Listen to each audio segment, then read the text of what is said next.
Meus irmãos queridos, estamos os abraçando do fundo do coração, muito felizes de vê-los mais uma vez no espaço físico da Sociedade Espírita Paz, Amor e Luz. Estamos honrados com as vossas presenças e o nosso desejo do fundo do coração é que nesta hora que vamos passar juntos, possamos agregar valores éticos morais.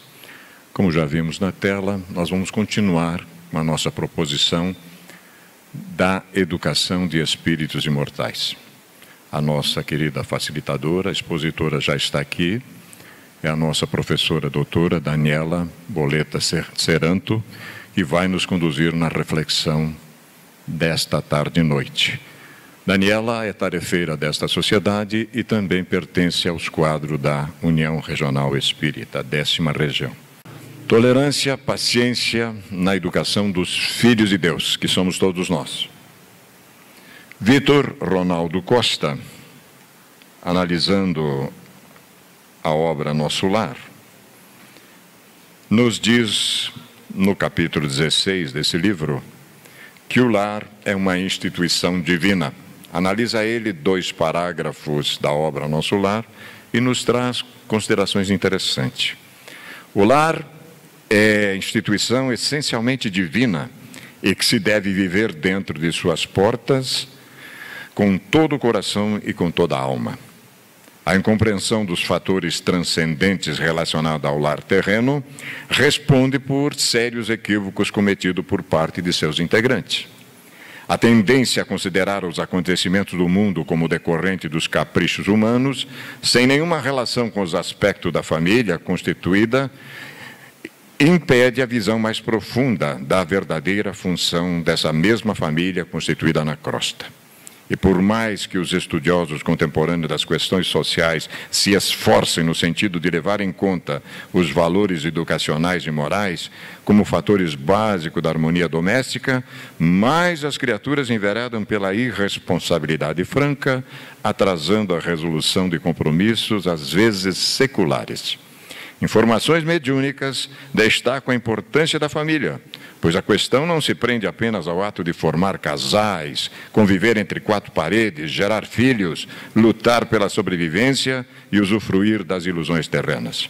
Na qualidade de fulcro centralizador de espíritos endividados entre si, o lar deve ser considerado um autêntico laboratório de reajustamento moral, cujo objetivo é reaproximar seres magoados uns com os outros, permitir o exercício do perdão, estimular o esquecimento das faltas, contribuir para a manutenção da harmonia e efetivar o progresso comum, detalhes imprescindíveis aos propósitos evolutivos da humanidade. A família é decidida no plano espiritual, quase sempre com a nossa aquiescência.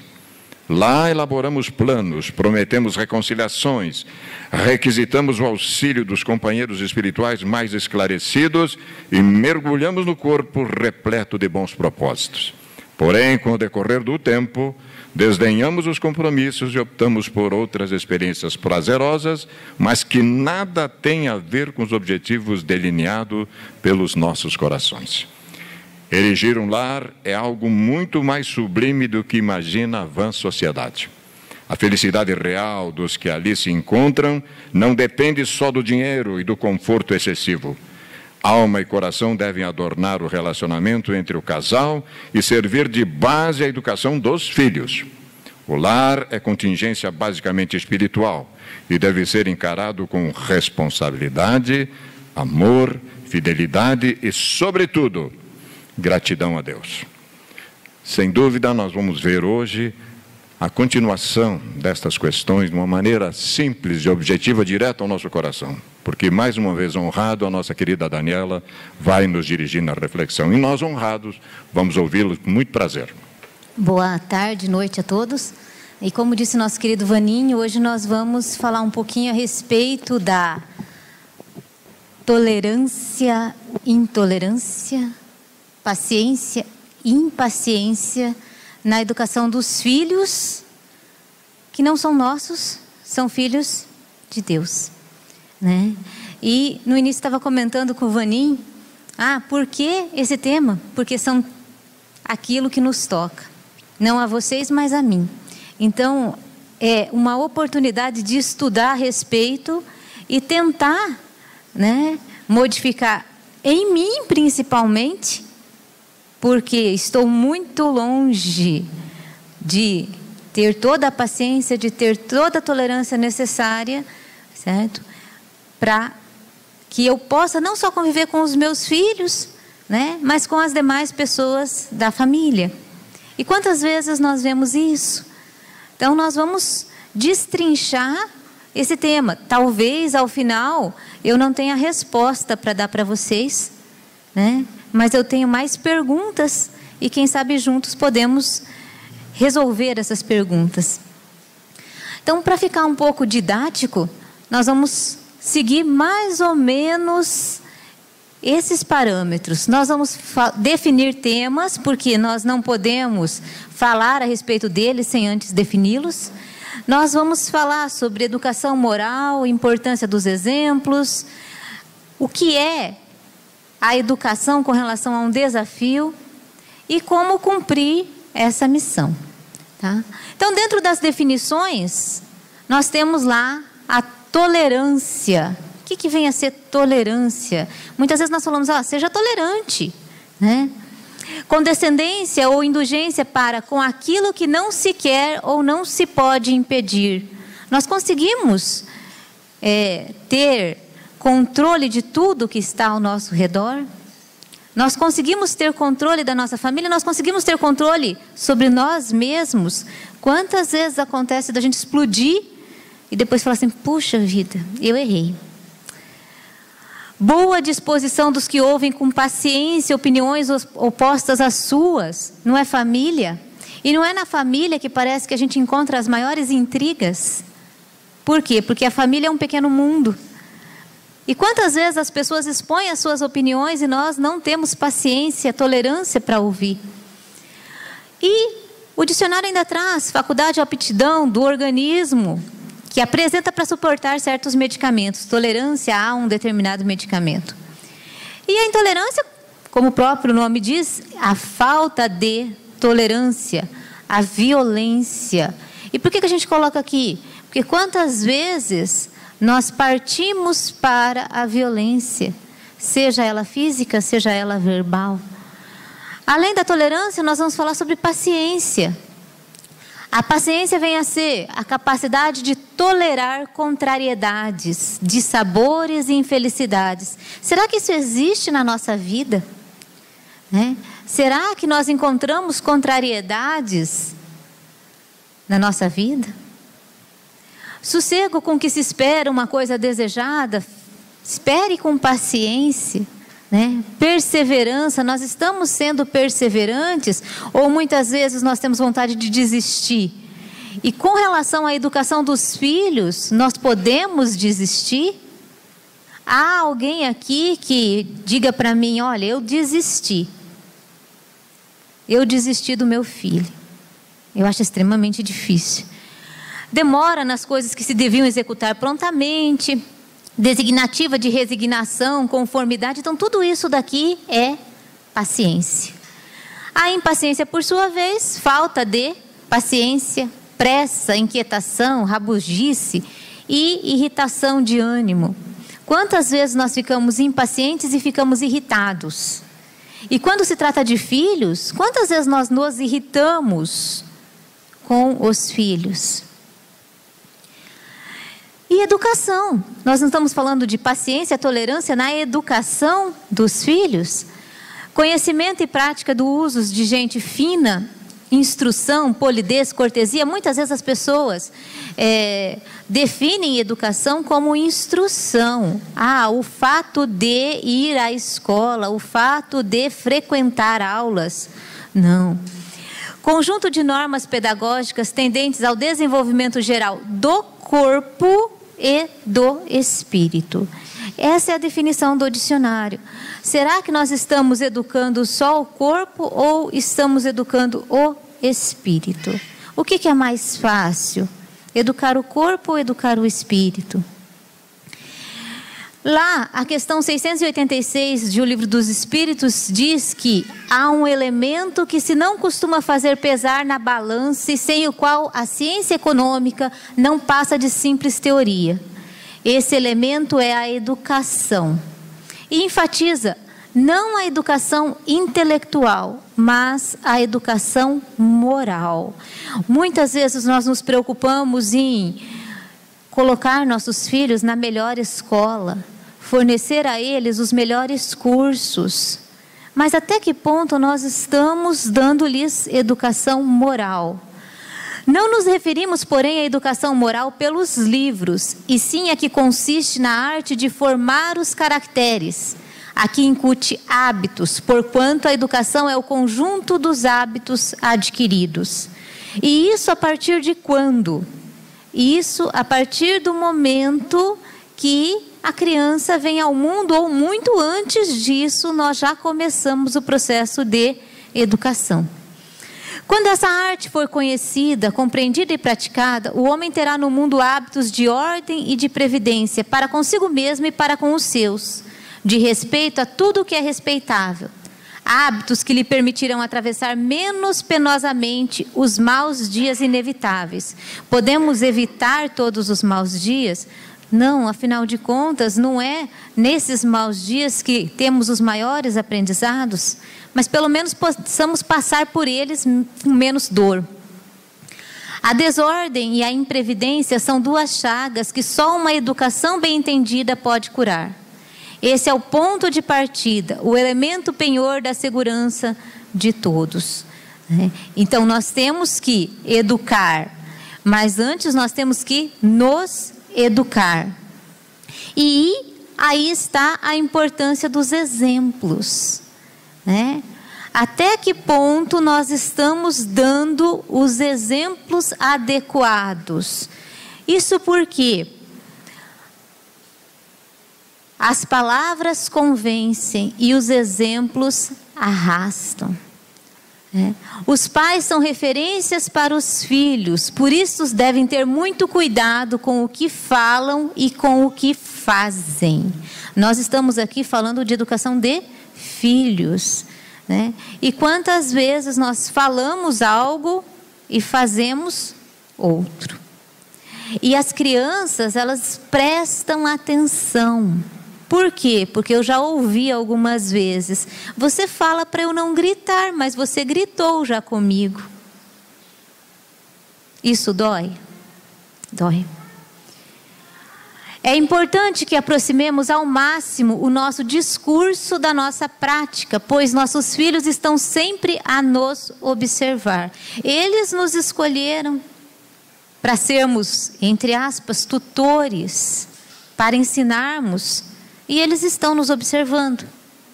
E aqui, quem não tem filhos, né, tem sobrinhos, tem conhecidos, tem netos, né? E a gente sabe, as crianças estão cada vez mais espertas e elas nos observam.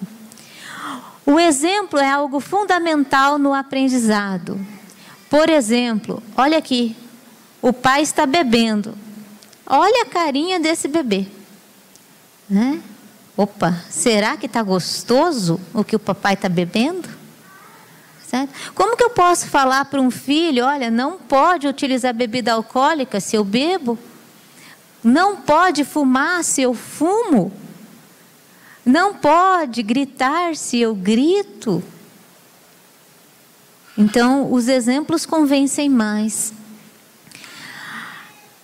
A melhor mensagem será aquela baseada nos próprios exemplos, como já dito. O antigo ditado, muito sabidamente, diz: não há ladainha que não sobreviva a um bom exemplo. E até que ponto estamos sendo exemplos? Não só para os nossos filhos, para as demais pessoas. Afinal de contas, nós não estamos aqui também para conviver só com crianças, educar só crianças, né? Nós estamos no nosso serviço com outras pessoas. Nós estamos na sociedade com outras pessoas. Então, antes de sairmos buscando normas de conduta para os nossos pequenos, para os nossos filhos, né, que tal observarmos melhor nossas atitudes? E nós temos dedicado tempo a dar exemplos. Muitas vezes nós nos preocupamos mais com, olha, eu vou trabalhar para ganhar dinheiro, não que não seja importante, a posse do necessário e a paz na consciência é a felicidade, mas para você ter a posse do necessário, você tem que ter recursos. Mas até que ponto? Olha, estou trabalhando para te dar um futuro melhor. Que tipo de futuro? E eu li um texto a respeito que me chamou muito a atenção. A autora diz o seguinte, que ela estava num shopping e, passando pela área de recreação, ela viu um cartaz chamando para que as crianças fossem brincar. Mas a condição única para que isso acontecesse era que houvesse um adulto junto. Um adulto, um responsável, pai ou mãe. E nessa região, onde as crianças poderiam brincar, tinha apenas uma única criança com sua mãe brincando. E andando pelo shopping, relata a autora, ela viu o quê? Ela viu um lugar cheio de brinquedos grandes, cheio de monitores. E o que tinha lá? Muitas crianças. O que acontecia ali? Ali não precisava que o pai e que a mãe ficassem. Então, quanto tempo nós gastamos brincando com os nossos filhos? E quanto tempo nós damos um brinquedo para ele? O que é mais comum hoje em dia nas nossas casas, nos nossos lares? Isso daqui? Ou isso daqui? O que nós estamos fazendo? Nós estamos acelerando as crianças, assim como nós somos acelerados. E isso gera o quê? Um excesso de estímulos. Ela está, olha o óculos, né? Isso daqui finge bem que estava estudando, certo? E Augusto Cury diz o seguinte: estamos assistindo ao assassinato coletivo da infância das crianças e da juventude dos adolescentes no mundo todo. Nós alteramos o ritmo de construção dos pensamentos por meio do excesso de estímulos. E excesso de estímulos há de monte, né? Seja smartphones, redes sociais, videogames, excesso de TV. Muitas vezes nós vemos 3, 4 crianças brincando, né? Cada uma com o seu tablet. Ou seja, estão juntas fisicamente, mas mentalmente não estão mais. Eles estão perdendo as habilidades socioemocionais mais importantes. Se colocar no lugar do outro, empatia. Até que ponto eu me coloco no lugar do meu amigo? Até que ponto eu estou sentindo o que ele está sentindo para não brigar com ele, para não reclamar dele? Pensar antes de agir, expor e não impor as ideias. E hoje em dia é muito comum as crianças mandarem nos pais. Hoje mesmo eu fui levar o meu pequeno ao médico e o médico falou assim: nossa, ele está bonzinho. Ele é sempre assim? Ele falou assim: esses dias veio um piazinho aqui e ele fez um escândalo tão grande, e chegou uma hora que a mãe disse amém. Não, você está certo, filhinho, pode deixar, a mamãe vai te levar embora. Então, até que ponto, isso são relatos, né? Até que ponto nós conseguimos controlar essas crianças? Até que ponto eles estão tendo essas habilidades de não impor as ideias? Olha, aqui quem manda sou eu. Aprender a arte de agradecer. É tão difícil? Por favor, com licença, obrigada. É preciso ensiná-los a proteger a emoção para que fiquem livres de transtornos psíquicos. Eu vejo muito isso. Eu leciono para o 1º e 2º anos da universidade. E são adolescentes, 17, 18 anos, e muitos deles, eles não aprenderam a proteger a emoção, muitos deles não sabem se autocontrolar, e muitos deles nessa idade precisam, eu vou chamar o meu pai. Por quê? Porque não conseguem sozinhos decidir. Eles necessitam gerenciar os pensamentos para prevenir a ansiedade. Nós já falamos sobre ansiedade aqui. Quem sabe a educação seja uma forma de prevenir os surtos de ansiedade. Ter consciência crítica e desenvolver a concentração. Aprender a não agir pela reação no esquema bateu, levou. E a desenvolver o altruísmo, a caridade e generosidade. Então, nós, com esse excesso de estímulos, será que nós estamos deixando as crianças serem crianças? E para, apoiar tudo isso, é lógico, o Evangelho é o grande código moral que todo pai espírita deve seguir para bem educar os seus filhos. E nosso lar, a melhor e mais segura orientação moral de nossa família será, inegavelmente, a pedagogia do Evangelho. Estamos utilizando a pedagogia do Evangelho nos nossos lares? Entretanto, temos que convir que é impossível ensinar sem antes ter aprendido. Então, será primeiro necessário que aprendamos para depois ensinar? Sim. É o educar-se para educar. E a pergunta vem a nós, Até que ponto estou educada o suficiente? A doutrina espírita nos ensina e esclarece que somente acontecerá a evolução do homem pela educação do espírito. Portanto, ela tem caráter pedagógico. E a educação do espírito é o cerne da proposta espírita. Assim, ser espírita é, na acepção plena da palavra, engajar-se num processo de autoeducação. E isso é todo dia, sempre um pouquinho. Por quê? Porque se fizermos uma proposta lá no mundo espiritual para vir e melhorar, nós temos que seguir adiante nessa proposta. E educar os próprios filhos é um grande desafio para os pais. Por quê? Porque são seres que vieram com uma proposta, e muitas vezes nós queremos colocá-los em um caminho e eles já têm uma história lá de trás, não são folhas em branco.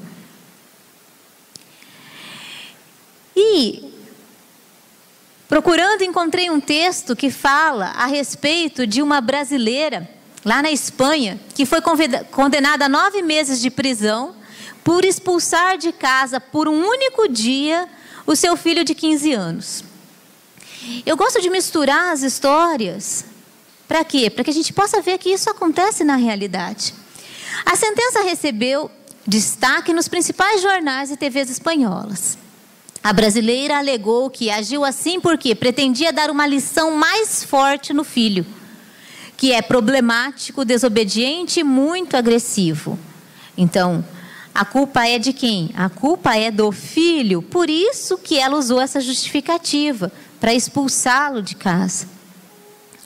Sua intenção era ensinar-lhe regras sociais e respeito pela mãe. Para a juíza, a atitude da brasileira representa uma negligência e um delito de abandono temporário. E quantos filhos nós vemos abandonados, não só temporariamente, mas definitivamente? Não é abandonar, deixar na rua, é abandonar quando não nos preocupamos com eles.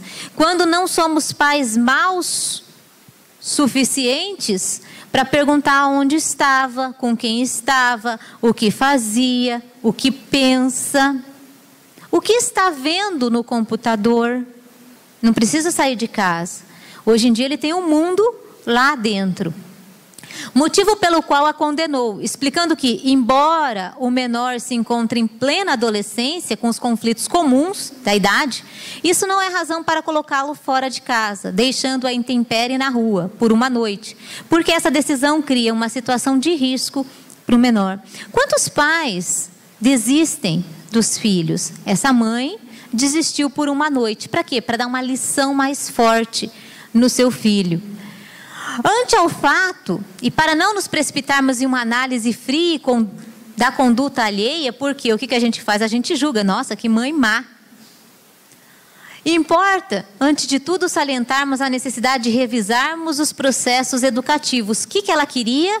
Ela queria só dar uma lição mais forte nele. Ou seja, ela queria educá-lo da sua forma, mas queria. Que adotamos para com os nossos filhos. E se preciso for corrigir, sem violências, nós vimos lá a definição, sem intolerâncias, né? Algumas vezes fala assim, não, uma tapoterapia não faz mal. Não, isso é violência. Enquanto há tempo. Como adeptos do espiritismo, devemos ministrar a educação espírita a nossos filhos.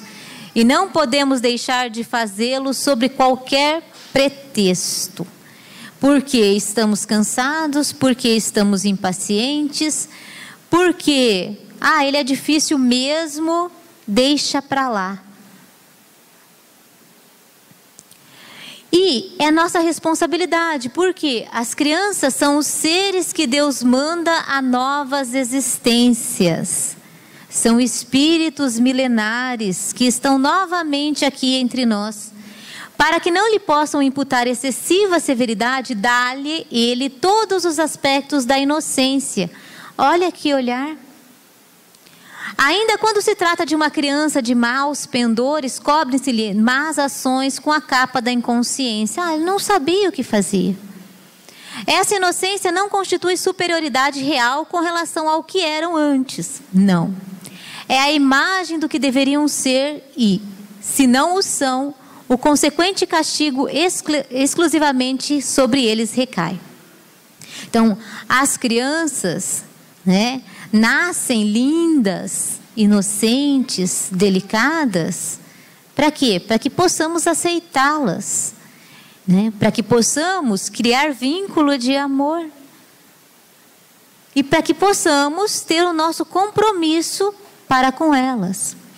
Mas não foi, todavia, por ela somente que Deus lhe deu esses aspectos de inocência.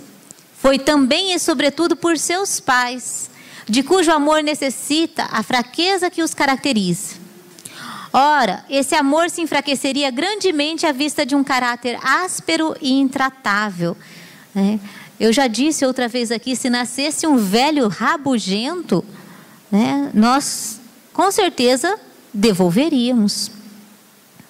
Ao passo que, julgando seus filhos bons e dóceis, os pais lhe dedicam toda a afeição e os cercam dos mais minuciosos cuidados. Desde que, porém, os filhos não mais precisam da proteção e assistência que lhes foram dispensadas durante 15 ou 20 anos, aqui um parênteses, não são mais 15, 20 anos. Hoje em dia tem filhos de 30, 35, 40 anos que ainda preferem o lar dos pais. Até que ponto esses filhos foram devidamente suportados? Até que ponto eles tiveram uma base para criar asas e voar sozinhos? Surge-lhes o caráter real e individual em toda a nudez. Conservam-lhes bons se eram fundamentalmente bons, mas sempre abrilhantados de matizes que a primeira infância manteve ocultas. E nessa primeira infância é quando conseguimos moldar mais. A minha avó dizia que é de pequeno que se entorta o pepino, Quem sabe tem uma certa razão. O período inicial da reencarnação do espírito é decisivo na formação do seu caráter e da sua personalidade. E muitas vezes, sob esse aspecto indefeso, esse aspecto frágil, nós falamos assim, não, vamos educá-lo mais tarde. E eu estou tentando, o meu bebê tem 2 meses. E esses dias a minha funcionária falou assim, nossa Dani, ele está chorando. eu já falei para ele que ele precisa esperar, porque ele não está sujo, ele não está com fome, e ele precisa esperar, porque o mundo não vai fazer aquilo que ele quer na hora que ele quer. Dani, ele tem 2 meses. Ele tem 2 meses nesta encarnação. Nossa, que mãe má. Mas eu não sei a partir de quando eu vou acordar de manhã e falar, não, olha, João, hoje eu começo a te educar.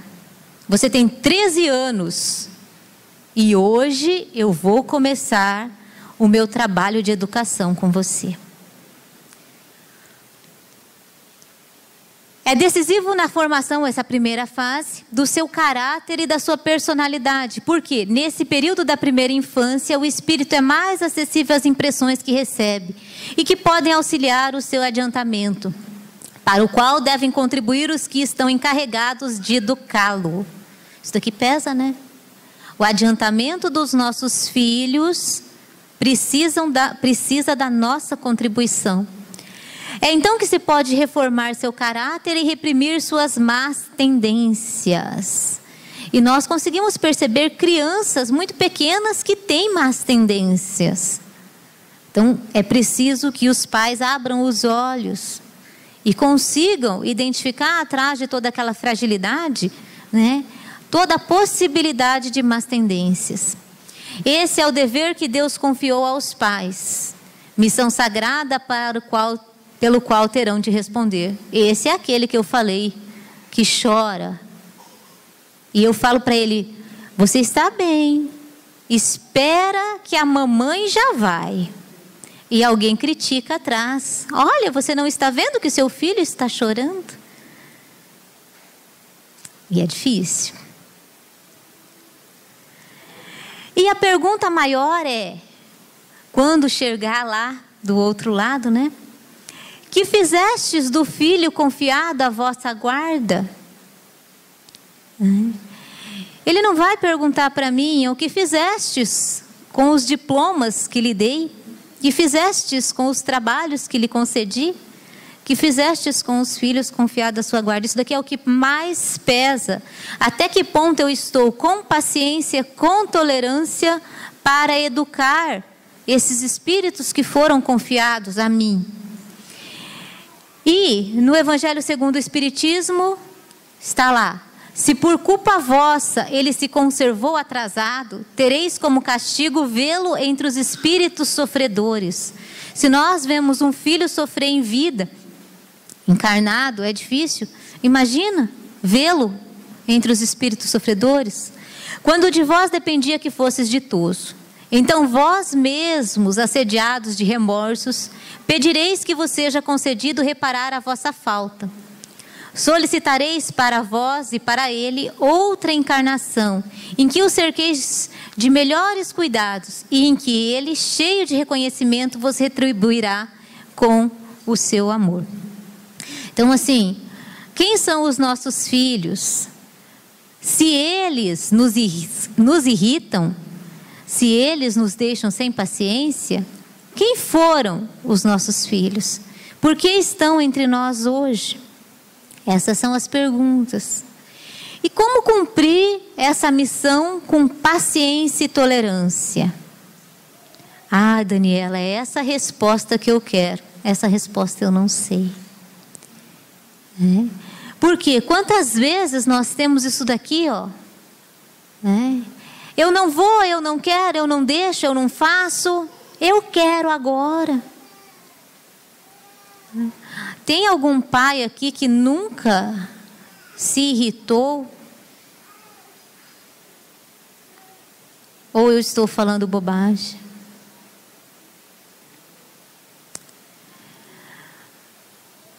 Pela orientação espírita, sabemos que, se não aceitarmos nossos filhos hoje como são, teremos de aceitá-los amanhã.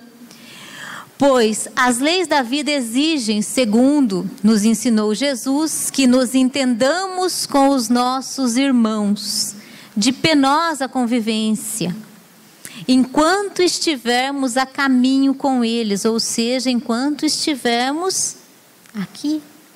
Não são apenas os nossos filhos, mas todas as demais pessoas que convivemos.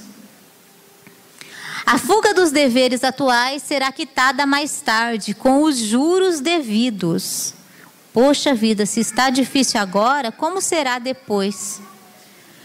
Os filhos rebeldes são filhos de nossas próprias obras em vidas anteriores, que a bondade de Deus agora encontra a possibilidade de nos unir pelos laços de consanguinidade, dando-nos a estupenda chance de resgate, reparação e os serviços árduos da educação. Sabendo disso, nós temos que pensar, poxa, olha a oportunidade que estamos tendo.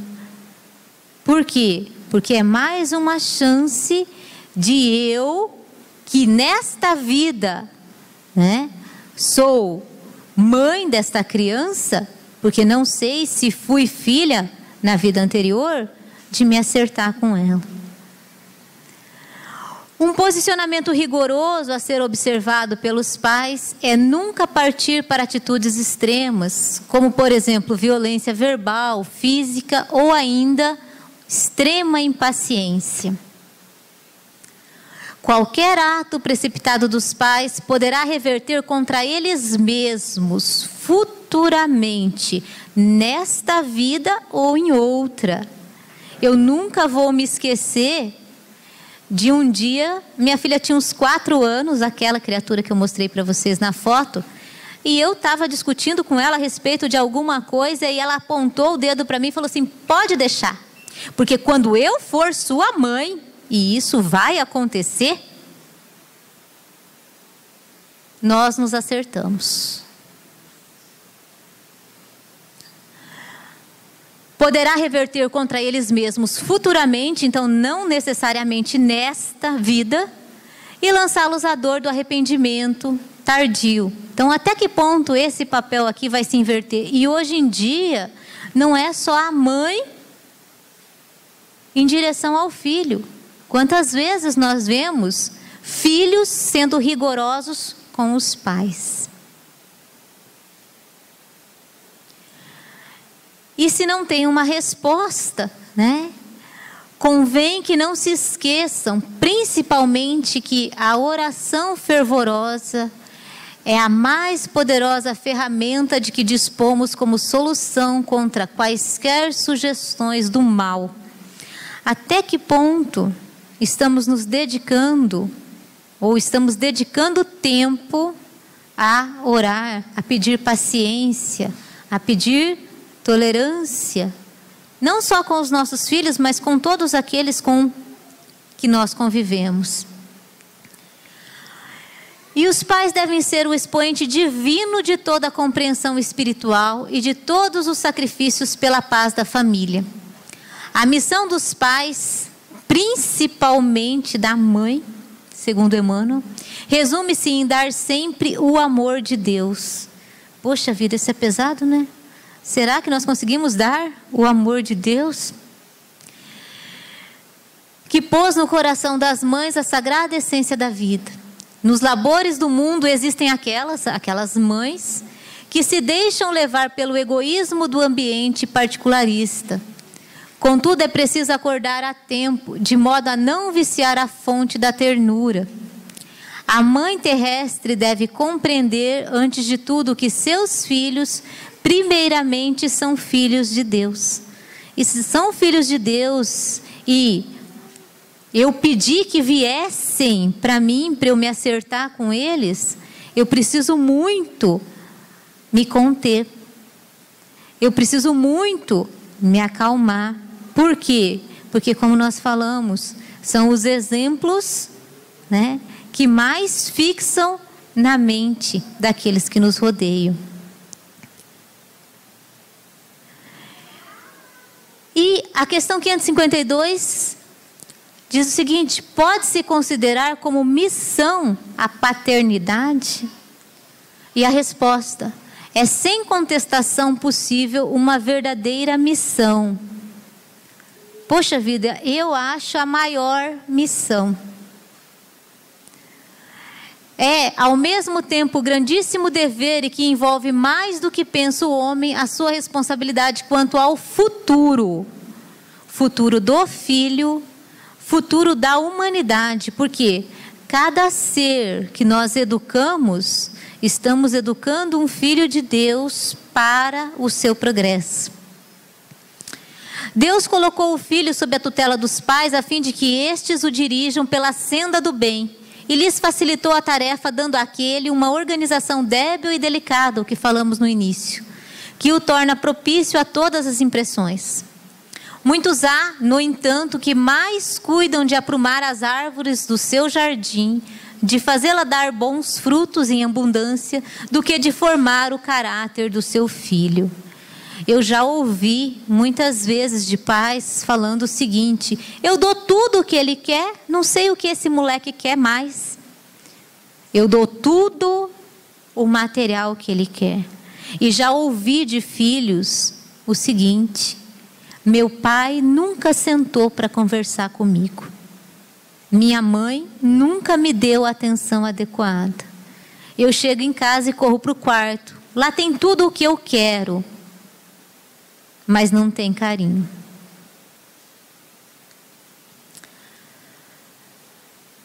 Se este vier a sucumbir por culpa deles, suportarão os desgostos resultantes dessa queda e partilharão dos sofrimentos do filho na vida futura. E essa vida futura pode ainda ser junto com eles, porque, como eu disse, muitos filhos não abandonam os pais, por não terem feito o que lhes estava ao alcance para que ele avançasse na estrada do bem. Antes de ter filhos, eu não entendia o que meu pai falava. Fala, né? Ele fala assim: a minha maior felicidade é vê-los longe. Não longe fisicamente de mim, é vê-los longe, conseguindo viver sozinhos. Hoje eu entendo. Por quê? Porque a educação que ele nos deu, somos em dois, nos possibilitou estarmos sozinhos. E voltamos, né? Porque o ninho está lá. Aprendemos a voar, mas voltamos. E Jesus, que é o mestre, né? Ele nos deu várias lições. E lá no Sermão da Montanha ele diz: bem-aventurados os mansos. E se não somos mansos com os nossos filhos, seremos mansos com os demais, porque eles herdarão a terra. Bem-aventurados os pacificadores, porque serão chamados filhos de Deus.